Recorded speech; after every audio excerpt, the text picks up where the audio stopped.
The Sonic franchise is over 30 years old now and has grown its fan base starting as an early Sega Genesis game to a full-budget series of movies. With the games covering a plethora of different playstyles, developers, and generations, everyone has a completely different reason for being a fan. So it's no wonder that tastes and favorites vary so much from person to person. With that being said, our top 10 are likely not going to line up, so be sure to like, subscribe, turn notifications to all, and let us know in the comments which Sonic games are your favorites and why. Now let's begin. Number 10.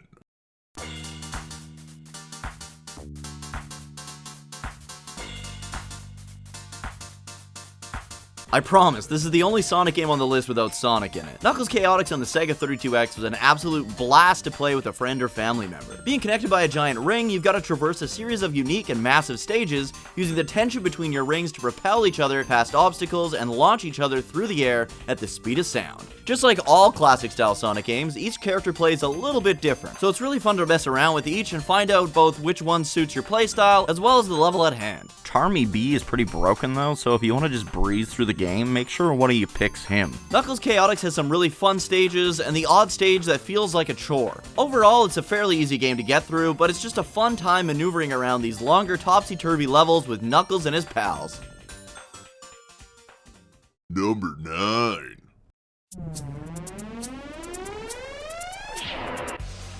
You'll find in this and many of my top 10s that I'm not the biggest fan of 3D platforming, especially when there's some jank involved. Sonic Adventure definitely has some rage-quitting levels of jank at times, but overall is an incredible Sonic experience and story. Being Sonic's first ever true 3D game, they didn't pull any punches in coming up with some great stages and a fantastic original story. Chaos as a villain is honestly one of my favorites, as it feels like a completely devastating force of nature that can't be stopped. I always rip on Sonic Adventure 2 for having only a single really good stage in City Escape, but thankfully Sonic Adventure 1 brought us great stages like Emerald Coast, Speed Highway, Red Mountain, and many more. The game has multiple stories allowing you to play as Sonic, Tails, Knuckles, Amy, and newcomers Gamma, and my favorite fisherman, Big the Cat. The hub world in this game is still probably one of my favorite hub worlds of all time, giving the game a sense of charm, making the world feel lived in, and giving you that extra drive in wanting to protect it. Also big props to making most of the characters still play like a Sonic game, unlike Sonic Adventure 2. The Chow Garden is a great minigame that I feel all Sonic fans love, and the final battle with Chaos is quite possibly my favorite final boss fight in the series. For making Sonic shine in his first massive 3D outing, Sonic Adventure makes it to number 9 on the list. Number 8.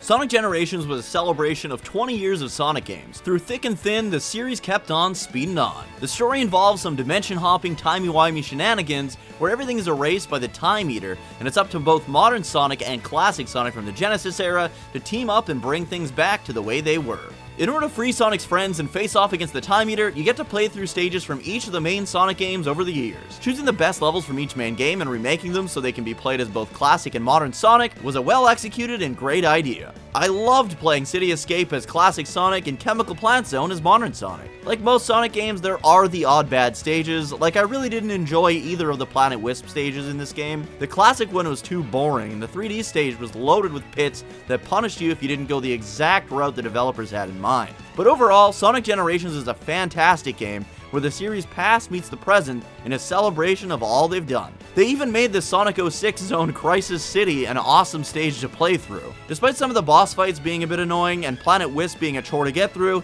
Sonic Generations deserves its spot at number 8. Number 7.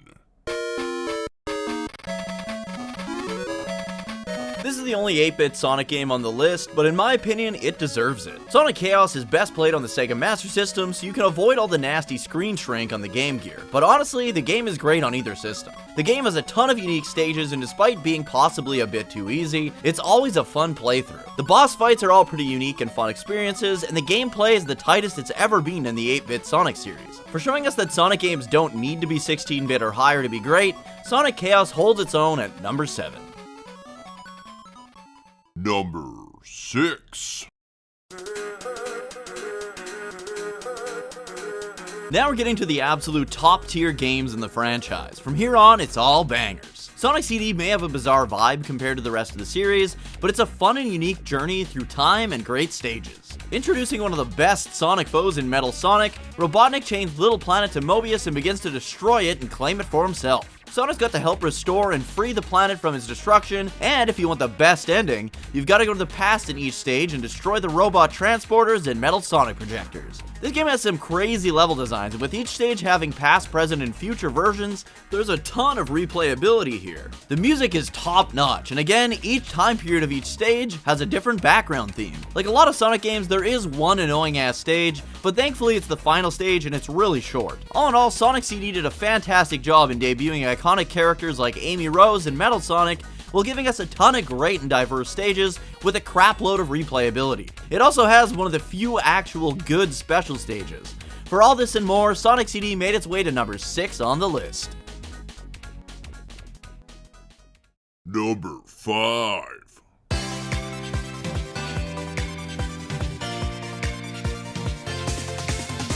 The latest game in the series is honestly getting a lot of unwarranted hate from some of the fan base. Sure, the game has the odd physics issue when it comes to spin dashing, but compared to Sonic Generations and other modern Sonic games with 2D segments, Superstars nails the classic 2D gameplay. The stage design in Superstars is really well done too. For some reason, they've been afraid to do a ton of new stages in these classic style games, but Superstars shows that it's definitely worth it to put that extra effort in designing all new zones. What's crazy is my favorite level in this game is the freaking water stage.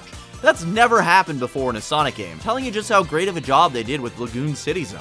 This game is also up to 4-player co-op, allowing you to play as Sonic, Tails, Knuckles, Amy, and a new character who kinda plays like a cross between Vector and Knuckles. The story's really well done, and we get to see the return of Fang the Hunter from Sonic Triple Trouble. Despite its minor flaws and the fact that it's easily the most difficult game in the classic style series, Sonic Superstars is a huge step in the right direction, and I hope this series continues down this route and just tweaks some of the physics and momentum issues to be more like the better classic games.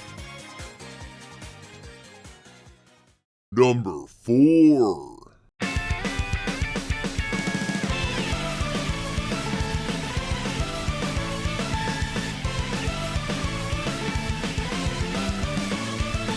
People shit on this game all the time, and after replaying it again the past few nights, I honestly don't understand why. I loved this game when it first came out, but let the fanbase convince me that it wasn't very good. Replaying it not only confirmed my original feelings for the game, but actually exceeded my good memories with it. Again, like Generations and other modern Sonic games with 2D segments, the physics and momentum are off, which can be jarring when you're trying to do some pinpoint platforming. But I'd argue the overall experience, atmosphere, story, and stages more than make up for it. Another complaint that many people, including myself, have always had about Forces is that the levels are too short. But after replaying 15 or so Sonic games for this video, I found that a lot of the stages in Forces are just as short as stages from a lot of the classics like Sonic CD, Sonic 2, and so on. We find them short in Forces because of how much fun we're having in them, and feel like they end too soon. As much as I would love them to be longer, this proves the stages are really fun to play through, so much so that we wish for more. In fact, it's hard to critique this for having stages that are too short and being too short of a game, and then flip-flopping on Sonic Unleashed for padding the game out with the shitty Hedgehog stages. We can't ask for one thing and then complain when we get it. I loved blasting through segments of the stages as modern Sonic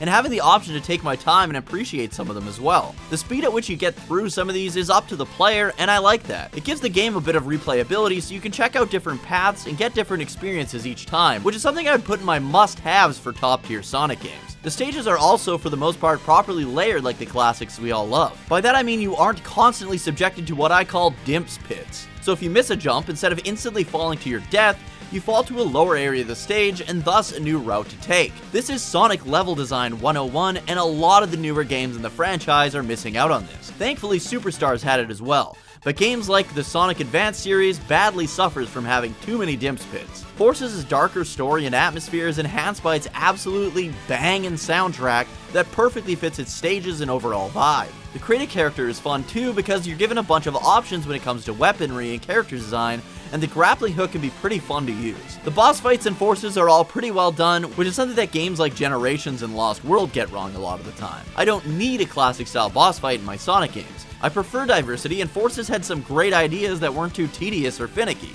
All in all, to me, Sonic Forces is the total package when it comes to being the best 3D game the series has to offer. I know a ton of you are going to disagree with me because you like Sonic Adventure 2 much better or something like that, but seriously, go replay Forces. I wouldn't steer you wrong. Other than that one stage where that laser is firing down at you from above, chasing you through the stage near the end of the game, there's not a single stage in this game that I dislike, and even that stage wasn't nearly as bad as I had remembered. To me, Sonic Forces strongly deserves its place at number 4. Number 3.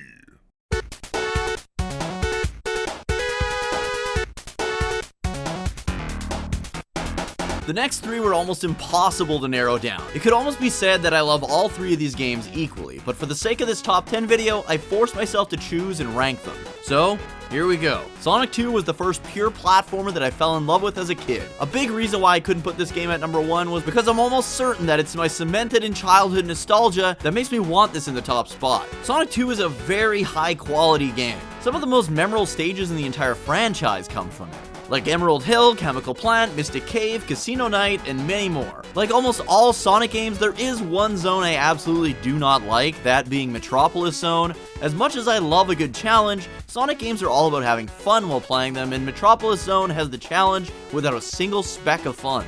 It's not the worst zone in the series, but there's nothing I enjoy in the entire zone, unfortunately. This zone alone is what forced it back to number 3 behind the next 2 choices. This game also had a pretty decent story and introduced Tails and Super Sonic to the franchise in probably the best ways possible. Like many of you, I have a million fond memories of playing this game co-op with friends and family. Having Tails be a support character who doesn't have lives and can be taken off screen without any repercussions makes him a perfect character for young kids to play alongside you. Many of you probably have memories of playing through this with an older sibling, as well as years later coming back to the game and playing it with your children, nieces, nephews, or even your younger siblings. Allowing you to play through as Tails in single player was a good way for those younger players to get their feet wet in solo runs as well. There's just so many great things I have to say about Sonic 2, and there's no way I could have put it anywhere lower than the number 3 spot on the list.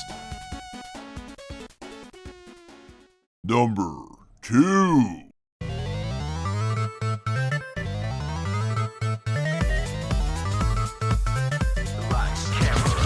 Oh man, it was hard to choose between this game and number 1, but Sonic Mania's reuse of past stages is the only thing holding it back from the number 1 spot. The storytelling is fantastic and told in the only way Sonic stories should be told, with beautiful little animations, great sprite work, and not a single line of spoken dialogue. The stages are absolutely perfect, Except Press Garden, that zone can eat my whole ass. and they've actually perfected the momentum and physics mechanics from the classic Genesis Sonic games, if not improved upon them. This game is oozing with charm just like the classics, but probably has even more charm with all of its adorable little sprite animations and segues between each of the stages. The tight gameplay and great stages aren't all the game has to offer, however. Sonic Mania, like most of the best games on this list, has an incredible soundtrack. It also has a multitude of characters you can play through the game with, including Sonic, Knuckles, Tails, and if you get the Encore DLC or Sonic Mania Plus, it has Ray the Flying Squirrel and Mighty the Armadillo. Each character still plays like a classic Sonic character, but they each have their own specialties and playstyles. Not only that, but you can choose any 2 characters to play it with in co-op, so everyone can play as their favorites. Each character also has different routes available to them in each of the stages, so there's a ton of replay value to this game. Sonic Mania is so good in every single aspect, including its special stages, which in my opinion are the best the series has to offer, so it had to be locked in the number 2 spot on the list. Before we get to some honorable mentions and then my number 1 Sonic the Hedgehog game of all time, if you're enjoying this video, please remember to like, subscribe, and turn notifications to all so you won't miss the next video. If you want to support the channel, you can also click the join button to get access to some custom emotes. For the honorable mentions, I've got to start with Sonic Rush on the Nintendo DS. As much as I despised most of the Dimps era games, Sonic Rush was a super fun game at times. I really enjoyed its stages, and playing as Blaze was a good time as well. Unfortunately, like pretty much every Dimps game, it becomes loaded with random bottomless Dimps pits as you get a bit further into the game, which ruins the experience. But for those first few stages, Sonic Rush is a great handheld Sonic game to check out. Next up is Sonic Colors. If this was a top 11 video, Sonic Colors would have likely taken that number 11 spot. It has a fresh new story involving a new planet that has aliens known as Wisps, who give Sonic new powers you can use to traverse the different stages in many different ways. There's parts of this game that are top notch and others that are a bit of a letdown, but overall you really can't go wrong with Sonic Colors as a more modern Sonic game. Last but not least is probably the weirdest modern Sonic game, Sonic Lost World. I had a ton of fun playing this one despite it being almost nothing like any of the other games in the series. I think it's not a bad idea to try out new things, and Lost World did a pretty good job with what it was doing. The fun factor was high, but the boss fights in this game were almost all terrible, which is what really held it back for me. Enough about the honorable mentions though, let's get to my absolute favorite Sonic game of all time. Number 1.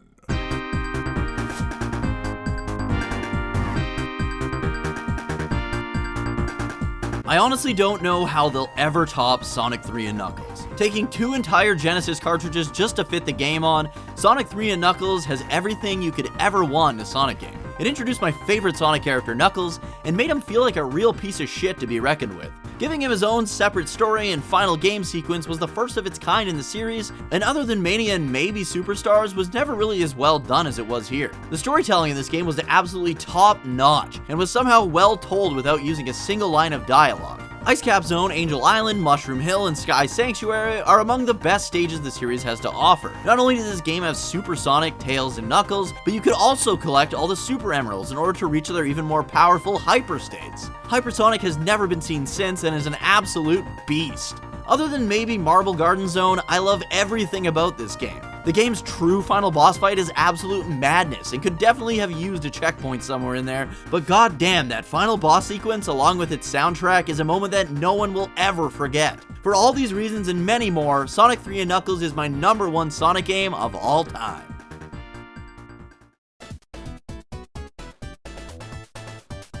Thank you guys so much for checking this video out. I hope you enjoyed it. Let me know your favorites in the comments below, and let me know if you'd like me to break down my top 5 or 10 final boss fights in the Sonic franchise, because I think that might be a fun video to do. If you guys want, you can join me 3 nights per week live, both here on YouTube as well as on Twitch at twitch.tv/Dookie03, where I've been playing through all the Dragon Quest and Final Fantasy games. Thank you all for watching, and I'll catch you in the next one.